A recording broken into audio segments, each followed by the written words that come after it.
দর্শক যে দেখতে পাচ্ছেন এবং আমি প্রশাসন দৃষ্টি আকর্ষণ করব, রাতের অন্ধকারে মাটি কেটে এই যে ওই দিক থেকে মাটি কেটে অন্যথায় নিয়ে যান। এরপরে দিনের বেলায় কৌশল খাটিয়ে বেকুকে অন্যথায় যে সরিয়ে রাখেন।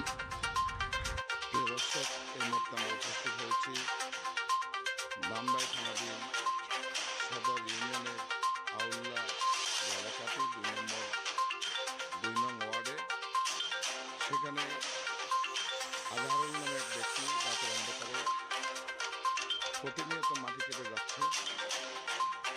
প্রশাসনকে বৃদ্ধাঙ্গুল দেখিয়ে কোনোভাবেই মানছেন না উনি এবং থামছেন না। এমনিতেই এই ফসলের জমিগুলোকে এভাবে কেটে এই মাটি ঝুঁকুরা কেটে ফেলছেন। সেই ক্ষেত্রে আজকে দ্রব্যমূল্য দামের ঊর্ধ্বগতির কারণ হলো এভাবে ফসলের জমি এই মাটি ঝুঁকুরা কেটে নিয়ে যায়। আমরা আপনাদের মাঝে সেটা তুলে ধরি এবং প্রশাসনের দৃষ্টি আকর্ষণ করি। দীর্ঘদিন ধরে এই পুকুরটা এই জমিটা থেকে সে কাটতে কাটতে পুকুরের চেয়ে বেশি রূপান্তরিত করে ফেলছে। দেখছেন যে পাশের জমিগুলা থেকে কিভাবে মাটি কেটে নিয়েছে, যে কোনো মুহূর্তে ভেঙে পড়বে। এখানে আরও কিছু দেখানোর চেষ্টা করছি যে এই মাটিগুলো উনি কেটে নিয়ে যাবেন। আজহারুল নামে যে ব্যক্তিটি, সে রাতের অন্ধকারে বেকু লাগিয়ে এখান থেকে মাটি কাটান এবং এমনিতে পরিবেশ দূষণ করেন। এই যে প্রিয়াঙ্কা যে ব্রিক ফিল্ডটি আছে ওটার পাশেই সেই গর্তটি করেছে, দেখতে পাচ্ছেন। এই যে খোলাগুলো এমনি পরিবেশ দূষণ করছেন, মানে ব্রিক ফিল্ড যেটাকে বলা হয়, দূষণ করছেন। উনি রাতের অন্ধকারে মাটি কাটেন সকলের চোখকে ফাঁকি দিয়েই, এবং আপনারা দেখতে পাচ্ছেন এই যে মাটিগুলা বিভিন্ন জায়গায় উনি বিক্রি করেন।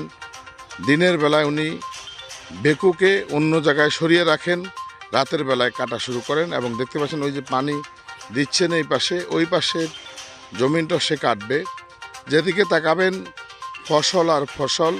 এই যে দেখতে পাচ্ছেন এই যে শস্য ফুল দেখা যাচ্ছে, ভুট্টা গাছ দেখা যাচ্ছে, ধান দেখা যাচ্ছে, যতদূর চোখ যাচ্ছে ফসল আর ফসল। সেখান থেকে উনি এখানে মাটি কাটলেন। সে আজহারুল আমরা আপনাদের মাঝে তুলে ধরার চেষ্টা করছি এবং প্রশাসনের দৃষ্টি আকর্ষণ করছি। দামরাই ইউনু মহোদয় এবং এসিলেন, ওনাদের দৃষ্টি আকর্ষণ করছি ব্যবস্থা নেওয়ার জন্য। আমরা যতটুকু জানি ইউনু মহোদয় কঠোরভাবে ব্যবস্থা নিচ্ছেন, কিন্তু এই আজহারুলকে কোনোভাবেই থামছেন না এবং থামানোর মতো কোনো ব্যবস্থা নেওয়া, যে কোনো ব্যবস্থা নেওয়া দরকার মনে করেন অত্র এলাকার বাসী, এবং তারা মুখ খোলেন না তার ভয়ে। দর্শক, প্রিয় দর্শক, দেখছেন এই যে আশুলিয়া রাঙামাটি এলাকায় এই বেকু দিয়ে রাতের অন্ধকারে যেভাবে মাটি কেটে যাচ্ছেন এরা। রাঙামাটি যে বেকু দিয়ে যেভাবে রাতের অন্ধকারে মাটি কাটছেন, এই মাটিগুলো গতকালকে রাস্তায় পড়ে দুটি মোটরসাইকেল দুর্ঘটনার শিকার হন এবং এরা কোনো কিছু তোয়াক্কা করে না, কাউকে কোনো পাত্তা না দিয়ে তারা এভাবে মাটি কেটে নিচ্ছেন। এখানকার মানুষ তাদের ভয়ে মুখ খুলছেন না। এখানে বেকু দিয়ে মাটি কাটছেন হলো আনিসুর রহমান, মোতালেব, শামসুল, এদের বেকু দিয়ে এখানে মাটি কাটা হচ্ছে। আপনারা দেখতে পাচ্ছেন যে আশুলিয়ার যে রাঙামাটি ব্রিজের কাছাকাছি যে ফসলীয় জমি এবং উঁচু জমিগুলো সেটা কেটে ভ্যানিশ করে দিচ্ছেন। আপনারা দেখতে পাচ্ছেন, আপনাদের মাঝে তুলে ধরার চেষ্টা করছি। দর্শক, যে দেখছেন রাতের অন্ধকারে এরা এইভাবে মাটি কাটছেন এবং রাস্তায় পড়ে অনেকে দুর্ঘটনার শিকার হয়েছে।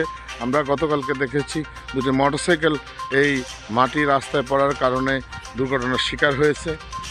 যেমনি করে আশুলিয়া থেকে আসা মাটি নবীনগর পড়ার কারণে সাথে সাথে দুটি গাড়ি দুর্ঘটনার শিকার হয়েছে। প্রশাসন ওই ব্যবস্থা নিয়েছে। এখন আমি প্রশাসনের দৃষ্টি আকর্ষণ করব এবং জনগণের পক্ষ থেকে দৃষ্টি আকর্ষণ করব, প্রশাসন ইউনু মহোদয় এবং হলো এসিলেন মহোদয় যেন দ্রুত খুব স্বল্প সময়ের ভিতরে এই মাটি খেকুদের হাত থেকে জমিনগুলো রক্ষা পায় এবং মানুষের চলাচলে যেন ব্যাঘাত না ঘটে সেই বিষয়ে ব্যবস্থা নেবেন খুব তাড়াতাড়ি। দর্শক।